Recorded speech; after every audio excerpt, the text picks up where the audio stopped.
तो अब इस पार्ट में हम बात करेंगे टुपलो 160M के स्पेसिफिकेशंस और कंपेयर करेंगे हम B2 स्पिरिट बॉम्बर से। टुपलो 160M दुनिया का सबसे तेज और सबसे ज्यादा पेलोड ले जाने वाला एक सुपरसोनिक यानी ध्वनि से तेज चलने वाला बॉम्बर है। इसकी टॉप स्पीड है 2220 किलोमीटर प्रति घंटा।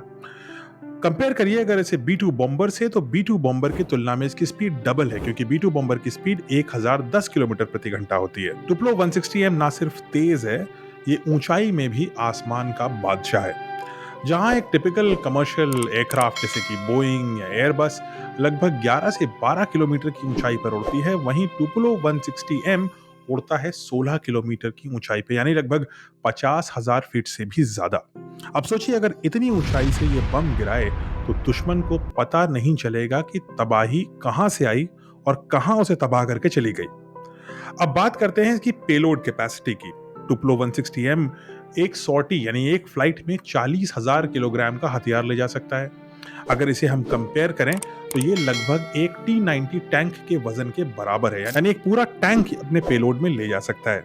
ऑफ कोर्स टैंक्स नहीं ले जाता, बॉम्ब्स ले जाता है। और अगर इसकी तुलना करें हम B2 स्पिरिट बॉम्बर से, तो अमेरिका का सबसे मॉडर्न स्टेल्थ बॉम्बर B2 ले जा सकता है लगभग 27,000 किलोग्राम, यानी कि TU-160M B2 बॉम्बर के कंपैरिजन में 1.5 गुना ज्यादा हथियार ले जा सकता है।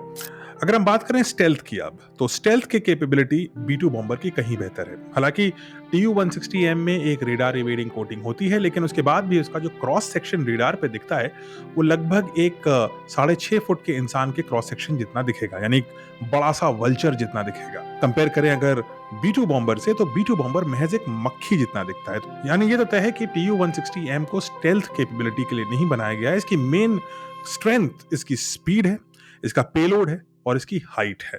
अगले सेक्शन में हम बात करेंगे TU-160M और भारत और रूस के बीच में हो रही इस डील के बारे में।